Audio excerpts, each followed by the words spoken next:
ప్రియమైన ఆత్మీయులారా, అందరికీ నమస్కారం. భారతదేశం అనేది పురాతన కాలం నుంచి ఎంతోమంది జ్ఞానులకి, సత్పురుషులకి ఒక నిలయంగా ఉంది. ఈ భూమి మీద ఎంతోమంది జ్ఞానులు జన్మించి వారి జ్ఞానామృతంతో ఈ భూమిని పవిత్రం చేశారు. ఆధ్యాత్మిక మార్గంలో ఒక వ్యక్తి ప్రయాణం చేసేటప్పుడు రెండు రకాల మార్గాల్లో చేస్తారు. ఒకటి జ్ఞాన మార్గం, రెండవది భక్తి మార్గం, తర్వాత మూడవది యోగ మార్గం. దేని ద్వారా ప్రయాణం చేసినా ప్రతి మనిషి యొక్క జీవిత లక్ష్యం ఏంటి అంటే జ్ఞానాన్ని అందుకోవాలి, పరమసత్యాన్ని అందుకోవాలి, అదేవిధంగా ముక్తి మోక్షాన్ని అందుకోవాలి. సో ఆధ్యాత్మిక ప్రయాణం అంతా జీవితం యొక్క అర్థం పరమార్థం తెలుసుకోవడానికే వచ్చింది. అంటే లైఫ్ పర్పస్, మన జన్మకి కారణం ఏంటి, మన బ్రతుకి కారణం ఏంటి, మన జీవిత లక్ష్యం ఏంటి, మనం ఏం సాధించడానికి వచ్చామో వీటన్నిటికీ ఒక సమాధానంగా ఆధ్యాత్మిక అనుభవాలు అనేవి ప్రతి మనిషి జీవితంలో జరుగుతూ ఉంటాయి. నాట్ ఓన్లీ స్పిరిచువాలిటీ, కేవలం ఆధ్యాత్మిక ప్రయాణం అనే కాకుండా భౌతిక ప్రపంచంలో మనం జీవిస్తున్నప్పుడు కూడా ఒక మనిషికి నేర్చుకునేటటువంటి కళ, అదేవిధంగా వినేటటువంటి కళ, జీవించేటటువంటి కళ ఎవరికైతే వస్తుందో వాళ్ళు కూడా ఒక సత్యాన్ని అర్థం చేసుకుంటారు. మెల్లిమెల్లిగా వాళ్ళ అడుగులు కూడా పరమసత్యం వైపు పడుతూ ఉంటాయి. అలాంటి వాళ్ళని కూడా మనం చాలామందిని చూసాము. అంటే వాళ్ళ జీవిత చరమాంకంలో లైఫ్ అనేది, ఇన్నాళ్ళు మనం జీవించినటువంటి జీవితం అనేది ఇది నిజమైనటువంటి జీవితం కాదు, సమాజం కొరకు దీని కొరకు మనం జీవించాము, కానీ ఇది లైఫ్ కాదు అని చెప్పి ఆ ఆఖరి మజిలీలో, అంటే ఆ జీవిత చరమాంకంలో ఒక సత్యాన్ని అర్థం చేసుకోవడానికి ఆ టైంలో కూడా సత్యాన్వేషణ చేసి ఒక పరమసత్యాన్ని అందుకున్నటువంటి చాలామంది వ్యక్తులు మనకు కనబడతారు భౌతిక ప్రపంచంలో. అండ్ అదేవిధంగా చిన్నప్పటి నుంచి కూడా ఒక స్పిరిచువల్ జర్నీ చేసి, అదేవిధంగా ఒక ఆధ్యాత్మిక ప్రయాణం చేసి ఆ పరమసత్యాన్ని అందుకున్న వాళ్ళు కూడా చాలామంది ఉన్నారు. సో అలాంటి వారిలో గురు దత్తాత్రేయ స్వామి కూడా ఒకరు. ఇక దత్తాత్రేయ స్వామి జీవిత చరిత్ర మనం తీసుకోవాలంటే మనకి పురాతన కాలంలో అంటే వేదిక్ పీరియడ్లో అనసూయ మాత అత్రి మహామునికి జన్మించినటువంటి వ్యక్తి స్వామి దత్తాత్రేయ. అంటే జనరల్గా ఏం చెప్తారంటే మనకి పురాణాల ప్రకారం ఈ బ్రహ్మ విష్ణు మహేశ్వరుల కలయికగా దత్తాత్రేయ స్వామి వచ్చారు అని చెప్పి పురాణాల్లో ఒక కథ ఉంది. అంటే మార్కండేయ పురాణంలో, తర్వాత మనకి రకరకాల 18 పురాణాలు ఉన్నాయి. ఈ 18 పురాణాల్లో తర్వాత ఈ విషయం గురించి చాలా స్పష్టంగా చెప్తారు.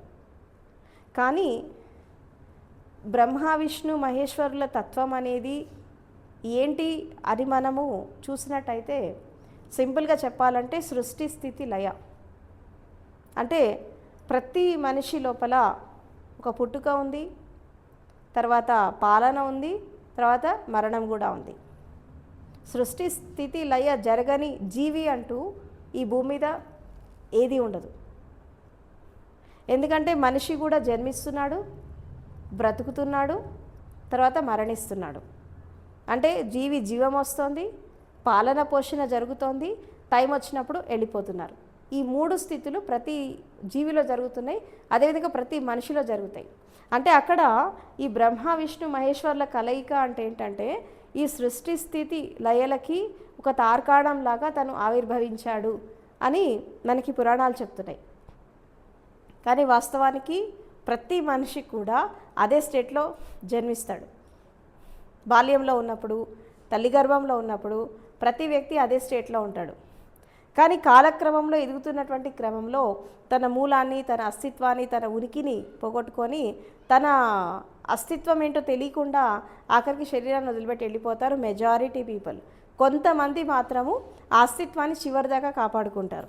సో అలాంటి వారిలో దత్తాత్రేయ స్వామి కూడా ఒకరు. తర్వాత నాందేడ్ డిస్ట్రిక్ట్లో మథుర్ అనే విలేజ్లో ఆయన జన్మించాడు, అంటే మహారాష్ట్ర స్టేట్లో.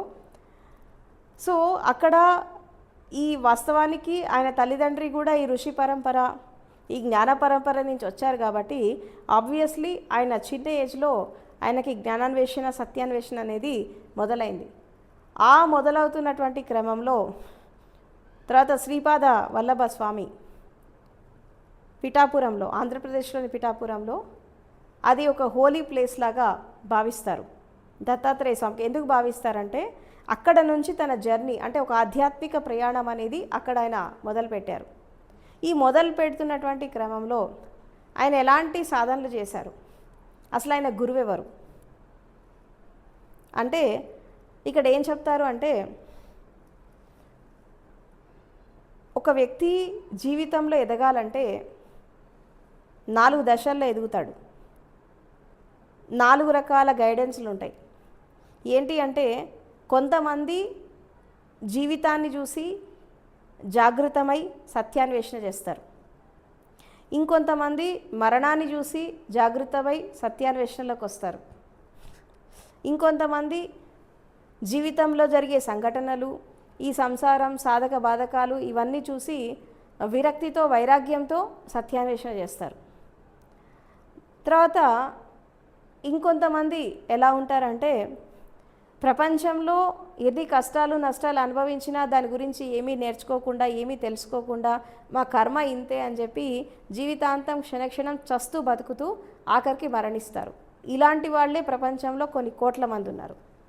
కానీ జీవితంలో జరిగే ప్రతి సంఘటన నుంచి ఏదో ఒకటి నేర్చుకొని మనము ఆ పరమసత్యం వైపు సత్యాన్వేషణ చేయగలిగితే ప్రతి ఒక్క సంఘటన మనకి నేర్పిస్తుంది. అసలు జీవితమే పెద్ద గురువు. ఎందుకంటే మంచి నుంచి చెడు నుంచి నేర్చుకోవచ్చు, సత్యం నుంచి అసత్యం నుంచి నేర్చుకోవచ్చు, దుఃఖాన్ని చూసి నేర్చుకోవచ్చు, బాధల్ని చూసి నేర్చుకోవచ్చు. నీకు నేర్చుకునేటటువంటి కళ ఉంటే ప్రతి దాని నుంచి నువ్వు నేర్చుకోవచ్చు, ప్రతి దాని నుంచి ఒక గుణపాఠం తీసుకోవచ్చు. కాబట్టి ఎప్పుడైతే మనం దీని గురించి ఆలోచిస్తూ మనం ముందుకు వెళ్తామో అప్పుడు ప్రతి ఒక్క సంఘటన మనకు ఒక ప్రేరణ ఇస్తుంది, ఒక ఇన్స్పిరేషన్ లాగా ఇస్తుంది. దాని ద్వారా మనం వెళ్ళచ్చు. సో వీటన్నిటి ద్వారా నేర్చుకోలేని వాళ్ళు గురువు ద్వారా నేర్చుకోవాలి. ఇక గురువు దొరికాక కూడా మనిషి నేర్చుకోకపోతే ఇంకా అది ఎండ్ అన్నట్టు. గురువు దొరికాక కూడా జీవితం అనేది మారకపోతే అక్కడ ఎండ్ అయిపోతుంది. కాబట్టి జీవితం ద్వారా, మరణం ద్వారా, జీవితంలో జరిగే సంఘటనల ద్వారా, తర్వాత ప్రకృతి ద్వారా, విశ్వాన్ని చూస్తూ నేర్చుకోవడం, తర్వాత గురువు ద్వారా నేర్చుకోవడం. ఈ 6 దశలలో ఒక వ్యక్తి యొక్క జీవిత వికాసం అండ్ అదేవిధంగా ఈ పరమజీవన వికాసం, తర్వాత ఈ యొక్క ఆధ్యాత్మిక యాత్ర అనేది మొదలవుతుంది ప్రపంచంలో. ఈ మొదలవుతున్నటువంటి క్రమంలో ప్రతి మనిషి ఒక ఉన్నతమైన స్థాయిని అందుకుంటారు. అదేవిధంగా దత్తాత్రేయ స్వామి కూడా ఆయన ఏం చెప్తారు అంటే, ఆయనకి గురువు ఎవరంటే భౌతికంగా ఆయనకి గురువు ఎవరు లేరు. ఆయన ఏం చెప్తారంటే, ఈ సమస్త విశ్వం నా గురువు అంటాడు, ఈ సమస్త ప్రకృతి నా గురువు అంటాడు. అట్లా 23 మంది గురువుల గురించి ఆయన చెప్పాడు. అందులో ఒకటి ఆకాశం, భూమి, నీరు, అగ్ని, వాయువు అంటే పంచభూతాలు, తర్వాత పాము, చిన్నపిల్లాడు, తర్వాత యువకుడు, నెక్స్ట్ తేలు, తర్వాత భుజంగం, తర్వాత గురూరు పక్షి, నెక్స్ట్ ఈ యొక్క అస్తిత్వం, తర్వాత ప్రకృతిలో ఉండే ప్రతి ఒక్క స్థితి. ఇట్లా 23 రకాలుగా తన జీవితాన్ని అర్థం చేసుకున్నాడు. తర్వాత చెట్టు, అనేక రకాల పక్షులు, వీటన్నిటి నుంచి ఒక్కొక్క గుణపాఠం నేర్చుకొని ఈ ప్రకృతిని తన గురువులాగా భావించి, ఈ సమస్త సృష్టిని ఒక గురువులాగా భావించి ఆయన జ్ఞానాన్ని అందుకోవడం జరిగింది. అంటే నీళ్ళల్లో మునిగి సాధన చేస్తే ఎలా ఉంటుంది, భూమి లోపల గొయ్యి తీసుకొని వెళ్ళి సాధన చేస్తే ఎలా ఉంటుంది, చెట్టు మీద కూర్చొని సాధన చేస్తే ఎలా ఉంటుంది, రకరకాల స్థితులలో ఆయన చాలా ప్రయోగాలు చేశాడు ఆయన జీవితంలో. తర్వాత ఒక చెట్టును చూసి పరోపకారాన్ని, ఒక పాముని చూసి జీవితాన్ని మనం ఎలా అంటే పాత జీవితానికి స్వస్తి చెప్పి కొత్త జీవితానికి మనం ఎలా వెళ్ళాలి. పాము ఏం చేస్తుంది, కుబుసం విడిచేస్తుంది, మళ్ళీ కొత్త స్కిన్ తెచ్చుకుంటుంది. అంటే పాత జీవితాన్ని వదిలేసి కొత్త జీవితంలోకి వస్తుంది, అంటే గతానికి స్వస్తి చెప్పి మళ్ళీ కొత్త జీవితాన్ని స్టార్ట్ చేస్తుంది. అండ్ అదేవిధంగా పక్షులు ఆకాశంలో స్వేచ్ఛగా ఎగురుతాయి, ఒక చోట నిలకడగా ఉండవు. వాటి యొక్క పిల్లలతో కానీ ఆ యొక్క స్థితితో కానీ ఎలాంటి సంబంధం ఉండదు. పక్షి ఏం చేస్తుంది, కొంచెము దాని పిల్లలు రెక్కలాడించినట్టే గూట్లోంచి నెట్టేస్తుంది, నీ బ్రతుకు నువ్వు బ్రతుకుపో అని చెప్పి. అంతేగాని దాన్ని పట్టుకొని కూర్చోదు.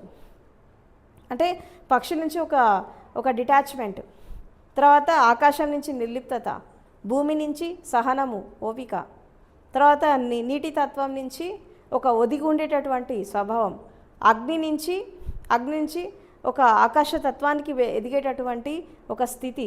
ఇలా ప్రతి ఒక్క భూతం నుంచి ఏదో ఒక విషయాన్ని నేర్చుకొని ఆయన సత్యాన్వేషణ చేసి ఒక జ్ఞానాన్ని అందుకున్నాడు. సో దత్తాత్రేయ స్వామి రాసినటువంటి ఆయన గ్రంథం ఏంటంటే అవధూత గీత. అవధూత గీత అంటే ఏంటంటే, అవధూత అంటే ఎవరు, దూత అంటే తెలుసు, మెసెంజర్ అన్నట్టు. అంటే ఎక్కడో ఉన్నటువంటి వార్తని తీసుకొచ్చి నీ దాకా అందించే వాళ్ళని ఏమంటారు, దూత అంటారు.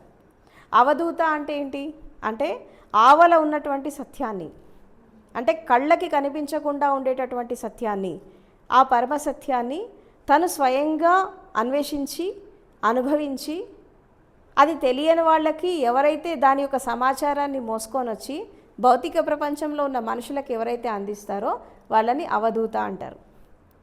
అంటే ఆవల ఉన్నటువంటి సత్యం అంటే ఒక విధంగా చెప్పాలంటే ఒక పరమసత్యాన్ని, కనబడనటువంటి సత్యాన్ని మళ్ళీ కనిపించేటటువంటి ప్రపంచానికి అందించి ఎవరైతే ఒక దూతలాగా ఒక మెసెంజర్ లాగా పనిచేస్తారో వాళ్ళని అవధూత అంటారు. సో దత్తాత్రేయ స్వామి అవధూత గీతాలో ఏం చెప్తారు, ఆయన ఒక సిద్ధాంతం ఏంటి అంటే, అందులో ఒక ఫస్ట్ సెంటెన్స్ వస్తుంది ఏంటి అంటే, జబ్ తక్ ఈశ్వర్ కి కృపా నహి మై కౌన్ హూ ప్రశ్న నహి ఉఠ్తా. అంటే భగవంతుడి యొక్క కృప అనేది లేకపోతే నేనెవరిని అనే ప్రశ్న నీ లోపల ఉదయించదు. ఆ ఉదయించినంత కాలం జీవితం ఎలా ఉంటుంది, ఆ ప్రశ్న ఉదయించకపోతే నీ లైఫ్ ఎలా ఉంటుంది అంటే, కర్మలకి ఉత్తేజితమవుతారు, బంధాలకి ఉత్తేజితమవుతారు, చిన్న చిన్న సంఘటనలకి ఉత్తేజనకు లోనవుతారు. ఎప్పుడైతే కర్మలకి బంధాలకి వాటికి ఉత్తేజన అయిపోతుందో అప్పుడు మనిషి అజ్ఞానిలాగా ఉంటాడు, జ్ఞానం ఉండదు తనకి. ఆ అజ్ఞానిలాగా ఉండేటటువంటి ఆ వ్యక్తిని ఏమంటారంటే నరుడు అంటారు. నరుడు అనే పదం ఎక్కడి నుంచి వచ్చింది, పురుషుడు అనే పదం ఎక్కడి నుంచి వచ్చింది. పురుషుడు అంటే ఒక పురం అన్నట్టు, ఒక ఊరు, అంటే ఇన్నర్గా ఊరు. ఇప్పుడు శరీరంలో మనకి కొన్ని కోట్ల కణాలు ఉన్నాయి, ఆ కణాలన్నీ ఒక చోట చేరినప్పుడు అది ఒక పురం అయిపోతుంది. దీనికి అధిపతి ఎవరంటే పురుషుడు. ఈ పురుషుడికి అధిపతి ఎవరంటే పురుషులలో ఉత్తముడు, అంటే భగవంతుడు అన్నట్టు. పురుషోత్తముడు అంటే పురుషులలో ఉత్తముడు, అంటే ఉన్న మనుషులలో ఉత్తమమైనటువంటి వాడు ఎవడంటే భగవంతుడు. కాబట్టి ఇక్కడ ఎప్పుడైతే మనిషి ఈ కంపనల పట్ల, అంటే ఈ అశాశ్వతమైనటువంటి ప్రపంచం పట్ల ఎవరైతే ప్రతిక్రియ చేసి ప్రేరణ పొంది ఉత్తేజితమై జీవిస్తారో వాళ్ళు నరుడిలాగా ఉంటారు. నరుడు అనే పదం ఎక్కడి నుంచి వచ్చింది, వానరుడి దగ్గర నుంచి వచ్చింది. వానరుడికి నరుడికి తేడా ఏంటి, వానరుడికి తోక ఉంటుంది, నరుడికి ఉండదు. కోతికి తోక ఉంటుంది కానీ నరుడికి తోక ఉండదు. తోక ఒక్కటే కత్తిరించబడుతుంది, ఏది మనిషి రూపంలో, కానీ అన్నీ అట్లనే ఉంటాయి, గుణాలు పోవు. మనసు కోతి లెక్కనే జంప్ చేస్తుంది కదా, ఈ కొమ్మ నుంచి ఆ కొమ్మకి, ఆ కొమ్మ నుంచి ఈ కొమ్మకి జంప్ చేస్తూ ఉంటుంది. ఎందుకు చేస్తా అంటే ఇంకా కోతి లక్షణాలు పోరే అన్నట్టు. రూపం మనిషిలాగా ఉంది కానీ ఇంకా లక్షణాలు అనేవి పోలేదు. ఇప్పుడు వానరుడు నరుడైనాడు కానీ ఇంకా వానరుడి స్వభావమే ఉంది కానీ నరుడు కాలేదు. ఈ నరుడు ఎప్పుడైతాడంటే పురుషోత్తముడు అయినప్పుడు నరుడైతాడు. అంటే ఇక్కడ పురుషుడు అంటే మగవాడని కాదు, ఇక్కడ అంటే పురం ఒక పురానికి అధిపతి, అంటే ఎట్లా ఒక రాజ్యానికి అధిపతి లాగా. ఈ శరీరం అనేది ఒక చెప్పండి ఒక సామ్రాజ్యం లాంటిదే, దీంట్లో చాలా ఉంటాయి. ఇది ఒక కోట లాంటిదే శరీరం మనిషికి, అవునా? ఇది ఉంది కాబట్టి మనిషికి అస్తిత్వం అనేది ఉంది, ఇది లేకపోతే అస్తిత్వం లేదు. సో కాబట్టి ఈ పురానికి అధిపతి ఎవరంటే చైతన్యం. కానీ ఇక్కడ చైతన్యం అధిపతి, కానీ ఇప్పుడు మనసు ఆధిపత్యం చేస్తుంది. ఈ వానరుడు ఆధిపత్యం చేస్తున్నప్పుడు ఇక్కడ ఏమైపోతుంది, మళ్ళీ చంచలం అయిపోతున్నాయి అని, మళ్ళీ కోతిలాగానే బిహేవ్ చేస్తున్నాడు. ఎప్పుడైతే ఈ పురానికి ఆత్మ లేదంటే చైతన్యం అధిపతి అవుతుందో అక్కడ పురుషోత్తముడు అయిపోతాడు. అప్పుడు ఈ నరుడిలాగా ఉండడు, పురుషోత్తముడిలాగా జీవిస్తాడు. ఇది డిఫరెన్స్ వానరుడికి నరుడికి. వానరుడు అంటే కోతి, వానరం అంటే కోతి కదా. ఆ కోతికి తోకపోయింది, మనిషి రూపం వచ్చింది, కానీ ఆ బుద్ధి అలాగే ఉండిపోయింది, ఎందుకంటే మనసు చంచలంగా ఉంది కాబట్టి. కాబట్టి ఈ నరుడిగా ఉన్నటువంటి వ్యక్తి పురుషోత్తముడు కావాలి అంటే ఇక్కడ ఏం కావాలి అంటే చైతన్యం అనేది ఆధిపత్యం చేయాలి, అంటే సెల్ఫ్ మాస్టరీ రావాలి, స్వయం మీద ఆధిపత్యం రావాలి, మనసు మీద ఆధిపత్యం రావాలి, శరీరం మీద ఆధిపత్యం వచ్చినప్పుడు అప్పుడు చైతన్యమే సర్వస్వంగా జీవించినప్పుడు అప్పుడు ఒక వ్యక్తి ఉత్తమమైనటువంటి స్థితిలోకి వెళ్తాడు. వాళ్ళనే పురుషోత్తముడు అని అంటారు. పురుషులు చాలామంది ఉంటారు, కానీ పురుషులలో ఉత్తముడు ఒకడు ఉంటాడు. అవునా? పురుషులలో ఉత్తముడు అంటారు, అందుకే అంటారు పుణ్యం కొద్దీ పురుషుడు, దానం కొద్దీ బిడ్డ అని అంటారు. ఎందుకంటారు తెలుసా? ఎవరో ఒకళ్ళకి నుట్టుకో కొట్టుకో ఒకళ్ళు మంచోడు దొరుకుతారు, అందరూ వేస్ట్ వెదవలే ఉంటారు ఎక్కువ, అంతే కదా. అలా నువ్వెంత దానం చేస్తే ఎంత పుణ్యం చేస్తే అంత మంచి బిడ్డలు పుడతారు అని అంటారు. అంటే పురుషులలో ఉత్తమమైనటువంటి స్వభావం ఉన్నవాళ్ళు అంటే వాళ్ళు భగవంతుడితో సమానం అన్నట్టు. మనిషే కానీ భగవంతుడితో సమానం, అలాంటి క్వాలిటీస్తో జీవించేవాళ్ళు అన్నట్టు. సో ఎప్పుడైతే ఒక మనిషి నరుడిగా ఉన్నప్పుడు ఈ వానర లక్షణాలు పోనప్పుడు ఏం చేస్తాడంటే రూపంలో మనిషిలాగా ఉంది కానీ స్వభావం కోతిలాగానే ఉంది. అప్పుడు కోతిలాగా ఉన్నప్పుడు ఏం చేస్తారు? ప్రతి చిన్నదానికి రియాక్ట్ అవుతారు, ప్రతి చిన్నదానికి చంచలం అయిపోతారు, ప్రతి చిన్నదానికి వాళ్ళు డిస్టర్బ్ అయిపోతారు. ఈ డిస్టర్బ్ అవ్వడం వల్ల ఏమైపోతుందంటే ఈ కృత్య అంటారు దాన్ని హిందీలో, ఈ కృత్యాలకి కంపనమై ఎవరైతే జీవిస్తారో అప్పుడు నరుడు అజ్ఞానిలాగా ఉంటాడు. ఇది అవధూత్ గీతలో ఫస్ట్ సెంటెన్స్ ఇదే. అంటే మనిషికి భగవంతుడి యొక్క కృప ఉంటే తప్పకుండా జ్ఞానాన్ని అందుకుంటాడు. అప్పుడు నేనెవరిని అనే ప్రశ్న మన లోపల ఉదయిస్తుంది. అప్పుడు ఈ చంచలత్వం అంతా వెళ్ళిపోయినప్పుడు ఈ నరుడు జ్ఞానాన్ని అందుకున్నప్పుడు తను పురుషోత్తముడు అవుతాడు. ఈ కంపితమై జీవించి ఉన్నంత కాలము తనకి జ్ఞానం అనేది ఉండదు. కాబట్టి అసలు మనిషి యొక్క ఒరిజినల్ తత్వం ఏంటి అంటే తత్వమసి అని అంటాడు. తత్వమసి అంటే నువ్వు అదే అయి ఉన్నావు, నువ్వు ఆ స్థితి అదే అయి ఉన్నావు. దాన్ని తెలుసుకుంటే జ్ఞానివి, తెలియకపోతే అజ్ఞాని. ఈ శరీరం నేను, మనసు నేను, ఇది నేను అనుకుంటా జీవించినంత కాలము నువ్వు ఒక అజ్ఞానిలాగా జీవిస్తావు. నువ్వు ఇది తెలుసుకుంటే జ్ఞానివి. సో కృత్యోं से कंपित जीता है जब तक अज्ञानी नर रहता. అక్కడ ఈశ్వరుడు అనేవాడు ఉండడు, మనిషి అనేవాడు ఉండడు, అంతా ఒకటే. అది తత్వమసి. అంటే ఇక్కడ భగవంతుడికి భక్తుడికి తేడా లేదు. నువ్వే భగవత్ స్వరూపానివి అని ఎవరైతే తెలుసుకుంటారో అప్పుడు తత్వమసి అని చెప్పి డిక్లేర్ చేస్తారు. అహం బ్రహ్మాస్మి అంటే నేనే ఆ బ్రహ్మతత్వము. సో ఎప్పుడైతే మనిషి ఈ స్థితి నుంచి బయటికి వెళ్ళేసి ఉన్నతమైన జ్ఞానాన్ని అందుకుంటాడో అప్పుడు ఆటోమేటిక్గా ఏం జరుగుతుంది అంటే ఒక బ్రహ్మతత్వాన్ని అందుకుంటారు. ఆ బ్రహ్మతత్వాన్ని అందుకున్నప్పుడు అక్కడ ఏం జరుగుతుంది అంటే అప్పుడు నువ్వు నీ శరీరానికి, నీ మనసుకి, నీ ఇంద్రియాలకే కాకుండా సమస్త విశ్వానికి కూడా నువ్వు సాక్షిలాగా ఉంటావు, సర్వానికి సాక్షిలాగా ఉంటావు. ఆ సాక్షితత్వమే నీ నిజమైన స్వరూపం, ఆ అచలతత్వమే నీ నిజమైన స్వరూపం. ఇదంతా మాయా. ఈ జ్ఞానాన్ని ఎప్పుడైతే నువ్వు అందుకుంటావో నువ్వు ఈ క్షణంలోనే విముక్తుడు అయిపోతావు. ఇది అవధూత్ గీత. అంటే దత్తాత్రేయ స్వామి అవధూత్ గీత అంతా కూడా జాగృతి, సాక్షి, తర్వాత పదార్థము, పారమార్థికం, బ్రహ్మతత్వం, వీటి మీద వెళ్ళిపోతూ ఉంటుంది. కాబట్టి నేర్చుకునే వాళ్ళకి నేర్చుకునేటటువంటి కళ ఉంటే నువ్వు జీవితం నుంచి నేర్చుకోవచ్చు, మరణం నుంచి నేర్చుకోవచ్చు, తర్వాత ప్రకృతిని చూసి నేర్చుకోవచ్చు, విశ్వాన్ని చూసి నేర్చుకోవచ్చు. నీకు భౌతికంగా గురువు అవసరం లేదు అని అంటాడు ఆయన. వీటన్నిటి ద్వారా నేర్చుకోలేని వాడికి అప్పుడు భౌతిక గురువు కావాలి. ఇక భౌతిక గురువు దగ్గర కూడా ఏం నేర్చుకోకపోతే ఇక ఎవరు హెల్ప్ చేయలేరు. ఇక ఇది లాస్ట్. ఇక ఫిజికల్ గురువు అనేది లాస్ట్. ఇక ఇక్కడ నేర్చుకోకపోతే ఇంకా లైఫ్ పోయినట్టే. ఇంకా ఇది లాస్ట్ డెస్టినీ. ఫస్ట్ నీ లైఫే నీ గురువు, తర్వాత మరణం గురువు, తర్వాత ప్రకృతి, తర్వాత విశ్వం. ఇవి తప్పితే లాస్ట్ గురువు. ఈ గురువు ఇక్కడ కూడా నేర్చుకోలేకపోతే లైఫ్ ఎండ్ అయిపోతుంది. ఈ 5 స్టేజెస్లో మనిషి లెర్నింగ్ చేస్తూ ఉంటారు. అందుకే జీవితంలో జరిగే ప్రతి సంఘటన, జీవితంలో జరిగే ప్రతి ఒక్క స్థితిని అర్థం చేసుకొని జీవించాలి. ఎప్పుడైతే మనము అర్థం చేసుకొని జీవిస్తూ ఉన్నప్పుడు అక్కడ ఏం జరుగుతుంది అంటే మనం స్వయంగా దాన్ని అందుకుంటాం. అప్పుడు మనకి ఏ గురువుతో పని లేదు. అసలు గురువుతో పని లేదు, గురువు లేకుండా కూడా నేర్చుకోవచ్చు అని ఎందుకంటారంటే, ఎప్పుడు నేర్చుకుంటారు గురువు లేకుండా అంటే, నీకు నేర్చుకునే కళ ఉండి నువ్వు జీవితాన్ని అర్థం చేసుకొని, ప్రకృతిని అర్థం చేసుకొని, ప్రపంచాన్ని అర్థం చేసుకొని నువ్వు జీవించగలిగితే నీ గురువు అవసరం లేదు. లేకపోతే కావాలి.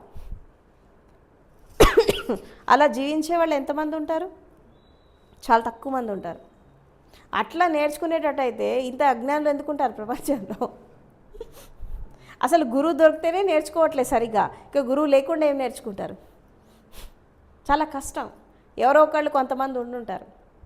కాబట్టి తత్వమసి, తర్వాత అహం బ్రహ్మాస్మి, నెక్స్ట్ అయం ఆత్మ బ్రహ్మ, తర్వాత జగత్ మిథ్య బ్రహ్మ సత్యం. ఈ స్టేట్మెంట్స్ అన్నీ కూడా అక్కడి నుంచే వచ్చినాయి. అంటే ఇప్పుడు వాస్తవానికి ఈ మనకి వేదాలలో చాలా పురాతన వేదం ఏంటంటే ఋగ్వేదం చాలా పురాతన వేదం.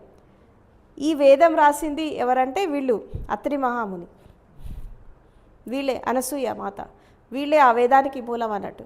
సో ఆ వేదంలో ఉండేది ఏంటి? ఋగ్వేదంలో ఒక ఋషి ఏం చెప్తాడంటే, జీవితం అంటే నిరంతర అన్వేషణ. జీవితం ఆగిపోతుంది కానీ అన్వేషణ ఆగదని అంటారు. అన్వేషణ కొనసాగుతుంది. నువ్వు అంతిమ లక్ష్యం చేరేదాకా నీకు అన్వేషణ కొనసాగుతుంది. కాబట్టి అలాంటి గురు పరంపరలో వచ్చినటువంటి దత్తాత్రేయ స్వామి.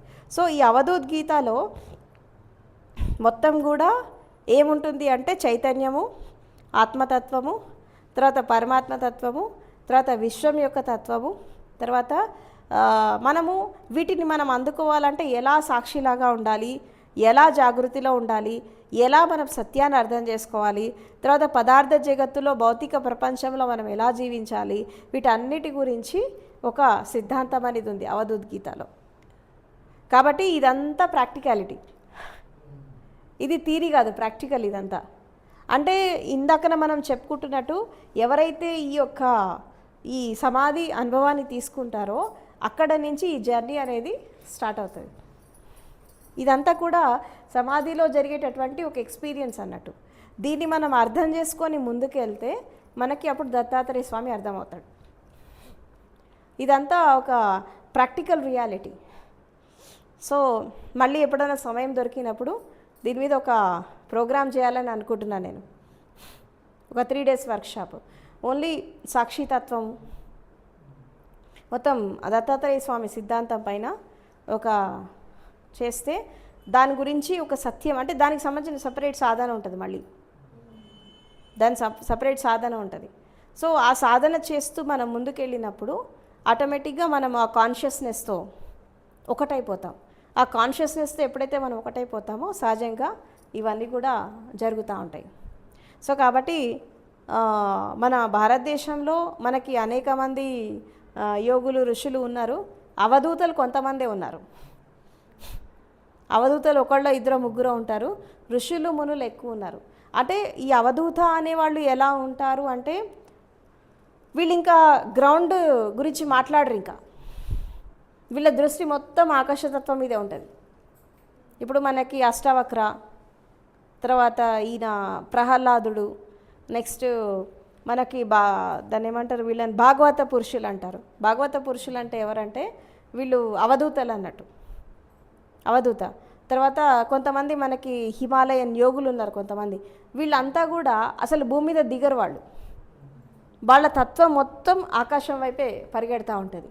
అందుకే వాళ్ళని అవధూత అంటారు. అంటే కేవలం ఆవల ఉన్నటువంటి సత్యం గురించే మాట్లాడతారు, కానీ ఇక్కడున్న సత్యం గురించి మాట్లాడరు. అందుకే వాళ్ళు ఎవరికి అర్థం కారు. వాళ్ళ సిద్ధాంతం ఎవరికి అర్థం కాదు. ఇప్పుడు మనకి అచల సాంప్రదాయంలో కూడా వాళ్ళు అదే మాట్లాడతారు, ఈ సాధనలు వేస్ట్, ఇవన్నీ వేస్ట్, అసలు నువ్వు ఇది ఫస్ట్ అర్థం చేసుకో అని అంటారు. ఈ సాధనలన్నీ వేస్ట్ అంటారు. సమాధి, ధ్యానం ఇదంతా ఏంది పిల్లట లెక్క, ఇదంతా వేస్ట్. అసలు నువ్వు అదే అయి ఉన్నావు కదా, ఇంకా సాధన చేసేది ఎవరు, చూసేది ఎవరు? నువ్వు అదే అయి ఉన్నప్పుడు ఇక్కడ సాధన దేని కొరకు చేస్తున్నావు అని అంటారు. కానీ అదేమో అల్టిమేట్ గోల్, వాళ్ళు చెప్పేది అల్టిమేట్ నాలెడ్జ్. వీళ్ళేమో ఇంకా భూమి మీదే ఉన్నారు, వీళ్ళకి ఎప్పుడు అర్థం కావాలి? అందుకే సాధన చేయాలి. సాధన ఎందుకు చేయాలంటే నీకు అది అర్థం కావాలన్నా నీకు ఇక్కడ ప్యూరిఫికేషన్ అనేది జరగాలి. చాలామంది అచల సాంప్రదాయకులు, దత్తాత్రేయ పరంపరలో ఉన్నటువంటి వీళ్ళంతా కూడా సాధనొద్దు సాధనొద్దు అని అలా కూర్చుండిపోతారు. ఈవెన్ జిడ్డు కృష్ణమూర్తి ట్రెడిషన్లో కూడా అంతే, చాయిస్లెస్ అవేర్నెస్ అని చెప్పి వాళ్ళు ఏం చేయరు. నీకు చాయిస్లెస్ అవేర్నెస్ ఎప్పుడు వస్తుంది? నువ్వు 100% సాక్షి అయితే వస్తుంది. నువ్వు ఆ సాక్షిత్వంలో ఎప్పుడు పోవాలి? దానికి నువ్వు చేసుకున్న ప్యూరిఫికేషన్ ఏంటి? ఇప్పుడు సాక్షితత్వం అల్టిమేట్, అది ఫైనల్ గోల్, అది ముందొచ్చేది కాదు. నువ్వు ఇట్లా కూర్చోగానే నీకు సాక్షి రాదు, చూడగానే సాక్షితత్వం వచ్చేది. చాలా స్టేజెస్ ఉంటాయి దానికి. కాబట్టి అది ఎట్లా అంటే ఆల్రెడీ వాళ్ళు ఒక 10, 20, 30 మెట్లు ఎక్కాక ఒక నెట్ నెడితే అందులో పడతారు అన్న వాళ్ళకి అది పనికొస్తుంది. కానీ స్టార్టింగ్ స్టేజ్లోకి అది పనికిరాదు. కానీ దాంట్లో పోయిన వాళ్ళంతా ఒక మాయలో ఉంటారు. చూస్తున్నాం కదా మనం, దత్తాత్రేయ పరంపర, ఈ అచల సాంప్రదాయము, బ్రహ్మంగారి పరంపర, తర్వాత ఈ వేమన పరంపర, వీళ్ళంతా చూస్తున్నాం కదా. వీళ్ళంతా ఒక విధంగా అచల సిద్ధాంతమే, వీళ్ళంతా ఒక విధంగా వీళ్ళంతా అవధూతలే. కానీ ఈ సత్యము ఉన్న వాళ్ళకి అర్థం కావట్లేదు. వాళ్ళు ఇంకా ఆఖరికి అర్థం కాక ఏం చేశారు? పూజలు మొదలుపెట్టారు. అంతే కదా, దత్తాత్రేయ స్వామి గుళ్ళు కడతారు, గోపురాలు కడతారు, ఆయన సిద్ధాంతం అర్థం కాదు. పౌర్ణమికి పూజలు చేయి, ఉపవాసాలు ఉండు, వచ్చేసాయి కథ. ఇది జరుగుతుంది.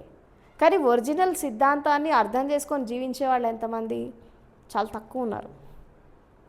కాబట్టి ఇక్కడ ఏంటంటే ఏ వ్యక్తి గురించి అయినా, ఏ జ్ఞాని కానీ, ఏ మహర్షి కానీ, ఏ అవధూతైనా అర్థం కావాలంటే గురువు ఉండాలి. గురువు లేకపోతే అర్థం కాదు అది. గురువు లేకపోతే నువ్వు ఎట్లా అనుసంధానం చేసుకుంటావు ఆ సిద్ధాంతంతో? నీకు చెప్పేది ఎవరు? ఇప్పుడు మనకి గణపతి సచ్చిదానంద వాళ్ళది అది ఇదే కదా, దత్త పరంపరనే కదా వాళ్ళది. ఆయన ఎక్కడైనా సాధన చేయించాడా? ఎందుకు చేయించాడు ఆయన? ఫిలాసఫీ చెప్తే సరిపోదు కదా, దాని దగ్గర సాధన కూడా ఉండాలి కదా. నువ్వు తత్వమసి, నువ్వు అదే ఉన్నావు, నువ్వు బ్రహ్మతత్వాన్ని అనుకో అంటే అయిపోతారా? అనుకుంటే అయిపోతారా? అనుకుంటే అయిపోయే కాడికి ఇదంతా ఈ జంజాటం అంతా ఎందుకు? కారు కదా.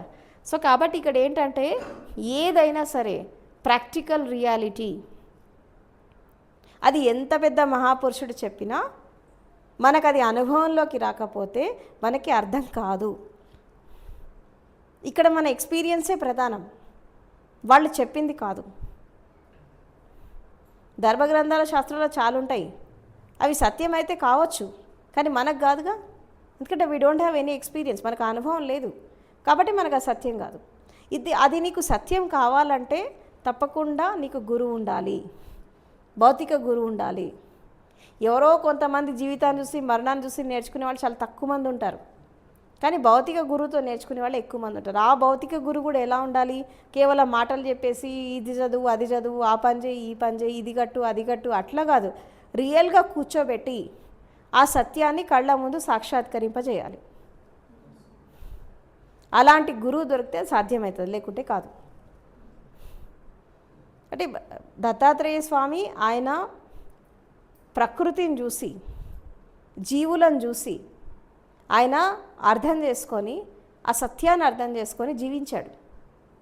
సో మనం కూడా అలా జీవించగలిగితే జ్ఞానం అనేది వస్తుంది.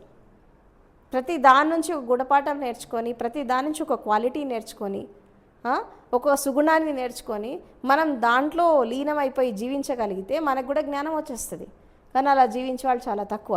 కాబట్టి అవధూత గీత అనేది ఒక మంచి సిద్ధాంతం, చాలా చిన్నది, అది చిన్న బుక్, కానీ దాంట్లో మొత్తం సమస్తం ఉంది. దాంట్లో మనం దాన్ని అర్థం చేసుకుంటే అర్థమవుతుంది. దానికి తప్పకుండా గురువుతో అనుసంధానమై ఒక్కొక్క స్టెప్లో ఒక్కొక్క సిద్ధాంతాన్ని మనం ప్రాక్టికల్ రియాలిటీలో తీసుకొచ్చి ఒక టెక్నిక్ ద్వారా ఆ స్థితిలోకి వెళ్ళిపోవాలి. అప్పుడు మనకి ఆయన ఫిలాసఫీ అనేది అర్థమవుతుంది. సో కాబట్టి మనము దీన్ని అర్థం చేసుకొని ముందుకెళ్తే ప్రతి దాంట్లో కూడా ప్రతి మార్గంలో ఏ గురువు మార్గంలో అయినా సరే మనం ప్రయాణం చేయొచ్చు. కానీ ఆ ప్రయాణం చేయడానికి గైడెన్స్ అనేది చాలా అవసరం. కేవలం పుస్తకాలు చదివి గ్రంథాలు శాస్త్రాలు పురాణాలు చదివి సాధన చేయలేరు. ఎందుకంటే అది అర్థం కాదు. ఇంత విడమరిచి చెప్పేవాళ్ళు కావాలి కదా, ఎక్స్ప్లెయిన్ చేసి చెప్పేవాళ్ళు కావాలి కదా. దానికే గురువు ఉండాలి, గురువుతో అనుసంధానం కావాలి. అయినప్పుడు ఇదంతా మనకి అర్థమవుతుంది. కాబట్టి మీరు కూడా దత్తాత్రేయ మార్గంలో ప్రయాణం చేయాలి అంటే తప్పకుండా దాన్ని అర్థం చేసుకోవాలి, దాంతో సాధన చేయాలి. యాక్చువల్గా మనం ఇక్కడ చేసే ప్రోగ్రామ్స్ అన్నీ కూడా ఒక విధంగా చెప్పాలంటే అదే ఫిలాసఫీ మీద నడుస్తాయి. నేను ముఖ్యంగా ఇన్స్పైరింగ్గా ఎస్పెషల్లీ సమాధి సాధన ఆత్మజ్ఞానం బ్రహ్మజ్ఞానానికి నేను ఇన్స్పైరింగ్గా తీసుకునేది 5గురిని.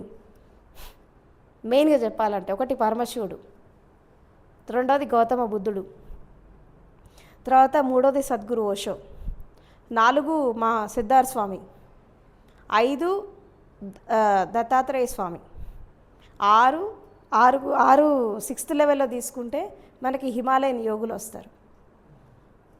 నేను సమాధి ప్రోగ్రామ్స్ అంతా వీళ్ళంతా ఇంకా తెలియకుండా ఇంకా చాలామంది ఉన్నారు, వీళ్ళు కనబడేవాళ్ళు, కనబడని ఇంకా చాలామంది ఉన్నారు. సో వీళ్ళ ఇన్స్పైరింగ్తో నేను ప్రోగ్రామ్స్ చేస్తున్నాను నేను. ఎందుకంటే ఇదంతా ప్రాక్టికల్ రియాలిటీ. థియరీ పరంగా వింటే ఏవి అర్థం బాగుంది అనిపిస్తుంది కాసేపటికి, కానీ తర్వాత అర్థం కాదు. నువ్వు అదే అయి ఉన్నావు కదా అనుకో అనుకో అనుకో అంటే ఏం కాదు, రిపీట్ చేసుకుంటే ఏమీ రాదు. కాబట్టి ఇదంతా ప్రాక్టికల్ రియాలిటీ. సో కాబట్టి ఎప్పుడైనా సమయం దొరికినప్పుడు మనం దీని మీద చర్చించుకుందాం. Thank you so much.